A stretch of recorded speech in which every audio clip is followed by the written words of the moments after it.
सौ मित्रों जय सोमनाथ। ओम नमः शिवाय। प्रिय મિત્રો, તમારો દિવસ શુભ રહે, મંગલમય શુભકામના। હું બિલીમોરાથી જોગીભાઈ વ્યાસ આપ સૌનું આપણી જોગેશમાં પુનઃ હાર્દિક સ્વાગત કરું છું। મિત્રો, આજ રોજ જોઈશું આજનું શુભ પંચાંગ। આજે તારીખ છે 4/4/2026 ના શનિવાર, ચૈત્રવદ બીજ તિથિ છે। આજે હનુમાનજીની ઉપાસના આરાધના કરવા માટે શ્રેષ્ઠ દિવસ છે। સાંજના સમયે વાઘો કરો, તલનું તેલ, સિંદૂર અને અત્તર અને માખણ આટલું ભેગું કરી અને વાઘો કરી દો હનુમાનજી। શનિનો જેને પનોતી ચાલતું એ લોકોએ ખાસ કરવું જોઈએ। આજે જોઈશું આજનો શુભ પંચાંગ। આજે બાળકનો જન્મ થાય છે એની તિથિ ગણાય છે બીજ। આ બીજ તિથિ સવારે 10:10 પૂર્ણ થઈ જાય ત્યાર પછી જે બાળકનો જન્મ થાય એની ત્રીજ તિથિ ગણાશે। આજે બાળકનો જન્મ થાય છે, નક્ષત્ર ગણાય છે સ્વાતિ। આ સ્વાતિ નક્ષત્ર સાંજે 9:36 પૂર્ણ થઈ જાય છે ત્યાર પછી જે બાળકનો જન્મ થાય એનું વિશાખા નક્ષત્ર ગણાશે। આ વિશાખા નક્ષત્રમાં જ્યારે જન્મ હોય એ સ્વાતિ નક્ષત્રમાં જન્મ ચોક્કસ પૂજા વિધિ કરી લો। વિશાખા નક્ષત્ર વાળા પોતાનો પણ નાશ કરનાર બને છે, ધનનો અને પિતાના ધનનો પણ નાશ કરનાર બનતા હોય છે।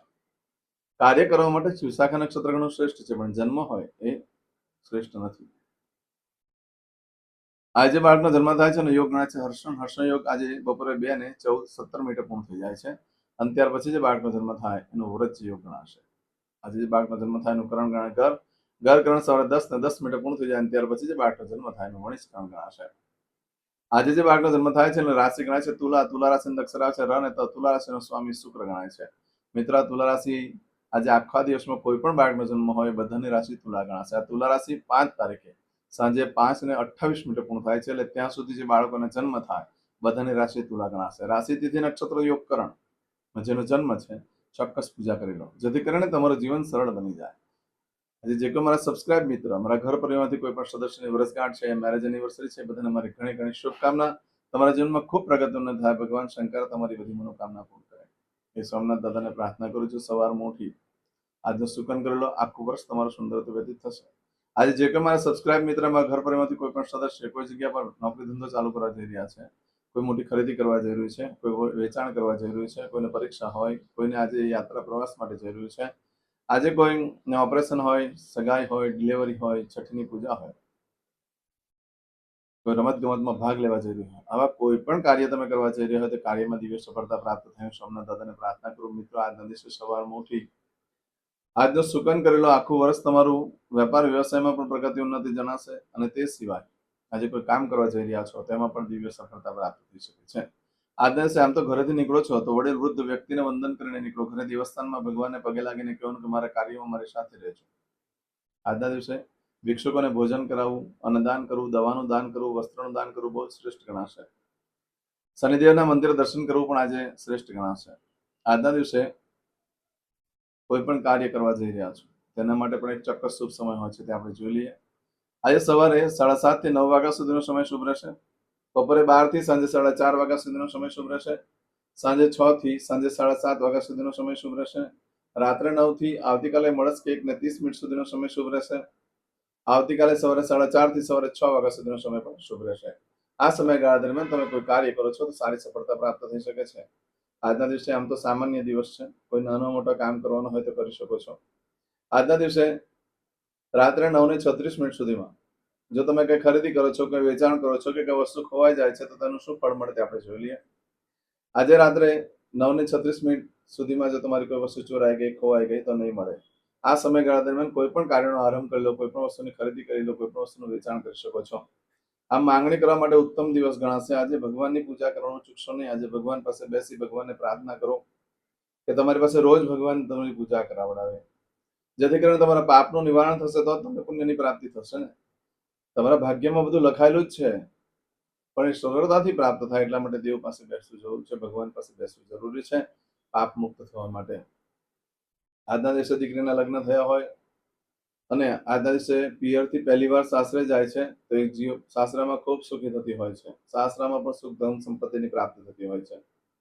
આજના દિવસે ઇન્ટરવ્યુ વગેરે આપવા માટે શ્રેષ્ઠ દિવસ છે। દેશ વિદેશનું ઇન્ટરવ્યુ આપવું હોય તો પણ આપી શકાય। તે સિવાય આજના દિવસે નોકરી ધંધાને લગતા ઇન્ટરવ્યુ પણ આપી શકો છો। આજના દિવસે જે લોકો માર્કેટિંગનું કરતા હોય છે એ લોકો માટે પણ શ્રેષ્ઠ રહેશે। આજના દિવસે સોનું, ચાંદી, હીરા, માણેક, મોતી, વસ્ત્ર, પાત્ર, અન્ન, ધન, જમીન, ઘર, મિલકત, પ્રોપર્ટી વગેરે ખરીદી કરી શકાય એવું છે।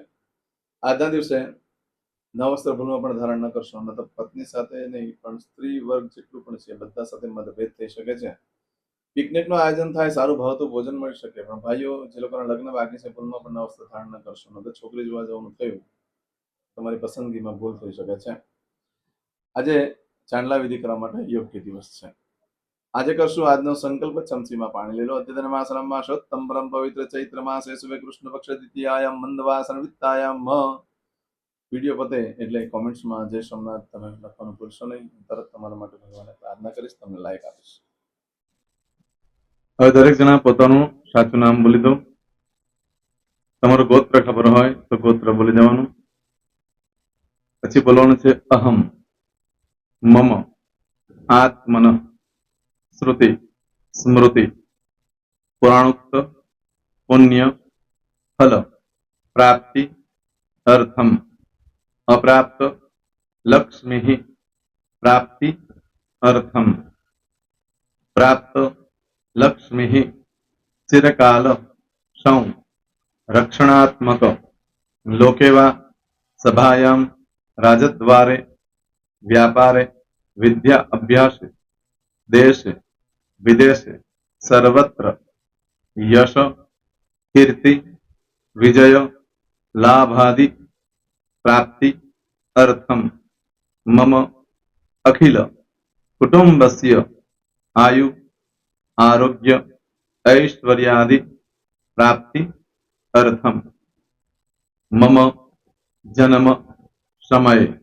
तथा च विप्र, वृंदानां, जन्म, समय, जन्म, कुंडली, मध्ये, स्थित, ग्रहः, गोचर, ग्रहः, महादशा, अंतर्दशा, प्रत्यंतर्दशा, तथा च योग, युति, दृष्टि, मध्ये, शुभ फल, प्राप्ति, अर्थम, भय, रोग, शत्रु, बाधा, दोष, मारण, तारण, मंत्र, तंत्र, अरिष्ट, दोष, पीड़ा, निवृत्ति, अर्थम, भूत, प्रेत, पिशाचादि द्वारा रचित अरिष्ट, दोष, निवृत्ति, अर्थम, मम, सकल,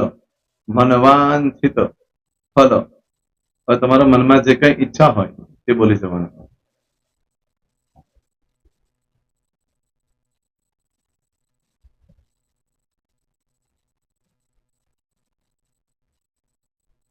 બોલવાનું અનુસારતઃ सकल मनवांछित फल प्राप्ति अर्थम. હવે જે બરકતની પૂજા વાળા છે એ લોકો તો આ બધું બોલવાનું જ હોય છે, એ લોકો માટે કોઈ સ્પેશિયલ નથી. પણ જે લોકોએ હવે જે કહું છું તે લોકોએ જ બોલવાનું. જેના લગ્ન થઈ ગયા હોય એ લોકોએ બોલવાનું છે. મમ દાંપત્ય જીવન મધ્યે સુખાકારી પ્રાપ્તિ અર્થમ પુત્ર પૌત્રાદિ સંતતિ પ્રાપ્તિ અર્થમ. આ સંતાન પ્રાપ્તિ વાળા માટે પણ આવી જાય છે.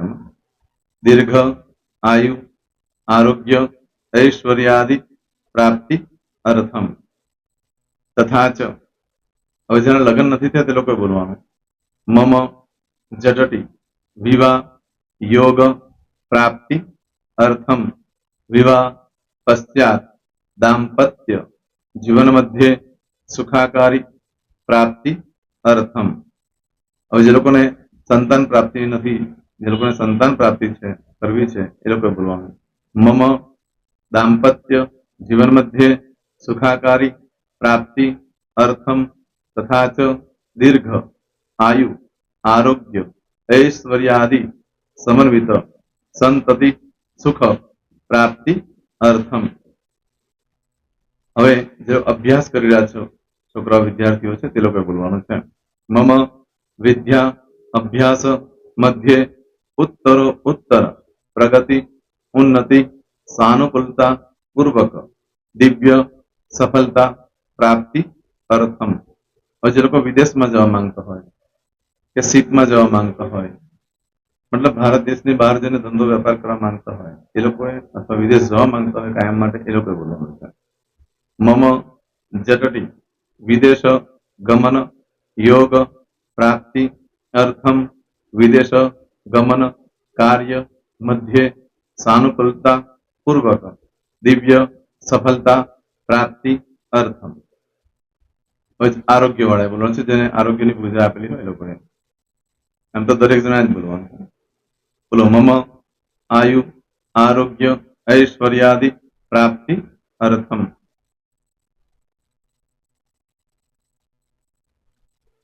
હવે દરેક જણા બોલવાનું. સકલ મનવાંછિત ફલ પ્રાપ્તિ અર્થમ અદ્ય દિને પ્રધાન દેવતાનામ નિત્ય દિન અનુસાર્થ પૂજન અર્ચન કર્મણિ અહમ કરીશ્યે. પાણીવાળી થાળીમાં પાણી મૂકી દેવાનું છે. હવે તમારી બધી પૂજા જે મેં આપેલી છે એ પૂજા થઈ જાય, અથવા તો તમે રોજ પૂજા કરતા છો, મારી પાસેથી નથી લઈ ગયા, એ પૂજા થઈ જાય પછી ફરી પાછી ચમચીમાં પાણી લેવાનું. અહીંયા વિડીયોને સ્ટોપ કરી દેવાનું. પૂજા પતે એટલે પાછું આગળનું કરવાનું છે. અહીંયા વિડીયો સ્ટોપ કરી દેવાનું અને પૂજા પતે એટલે બોલવાનું છે વિષ્ણવે વિષ્ણવે વિષ્ણવે નમો નમઃ વિષ્ણુ સ્મરણા સર્વમ પરિપૂર્ણ અસ્તુ. એતાની ગંધ પુષ્પ ધૂપ દીપ નૈવેદ્ય તાંબૂલ પ્રદક્ષિણા સહિત પ્રણુ મમ સકલ મનવાંછિત ફલ પ્રાપ્તિ અર્થમ પૂજન અર્ચન પ્રિયતાન નમમ. પાણી મૂકી દેવાનું, પાછું પાણી લેવાનું. પૂજન અર્ચન બ્રહ્માર્પણમસ્તુ. નીચે જમીન પર પાણી મૂકો, એમાં આંગળી ઘસી કપાળમાં તિલક કરી દો. કપાળમાં જમીન પર પાણી મૂક્યું છે એમાં. ત્યાર પછી ભગવાનને કહેવાનું કે હે પ્રભુ, આજે પૂજા કરતા કઈ પણ પ્રકારની ભૂલચૂક થઈ ગઈ હોય તો અમને ક્ષમા કરજો. અમે તમારા બાળક છીએ. પ્રભુ તમારો ખૂબ આભાર માનું છું. આજે મારી પાસે તમારી પૂજા કરાવી, મારી મનોકામના પૂર્ણ કરી. પ્રાર્થના કરી દો. જગ્યા પરથી ઉભા થઈ શ્રીનારાયણ ભગવાનને પાણી ચડાવી દો અને નિત્ય કર્મ જે કરતા હોય તે કરો. જય સ્વામિનારાયણ. તમારો દિવસ શુભ રહે. તમે અને તમારો પરિવાર સુખી રહે, સંપન્ન રહે, સુરક્ષિત રહે, એ ભગવાન સોમનાથ દાદાને પ્રાર્થના. તો મિત્રો, તમે મારા વિડીયોને લાઈક ના આપી હોય તો સૌથી પહેલા લાઈક આપી દો. અને ત્યાર પછી જો તમે મારી આ ચેનલ સબસ્ક્રાઇબ ન કરી હોય તો સૌથી પહેલા સબસ્ક્રાઇબ કરી લો અને બેલ આઇકોન ઓલ પર ક્લિક કરવાનું ભૂલશો નહીં, જેથી કરીને સૌથી પહેલા નવી વિડીયો જે કંઈ મૂકું એ તમને મળે. મિત્રો, કંઈ પણ મૂંઝવણ હોય તો મને આ નંબર પર તમે ફોન કરીને પૂછી શકો છો. મારો મોબાઈલ નંબર છે 9825546459. મિત્રો, કોમેન્ટ્સમાં જય સોમનાથ લખવાનું ભૂલશો નહીં. ફરી પાછા નવા વિડીયો સાથે મળીએ. ત્યાં સુધી સૌને જય સોમનાથ.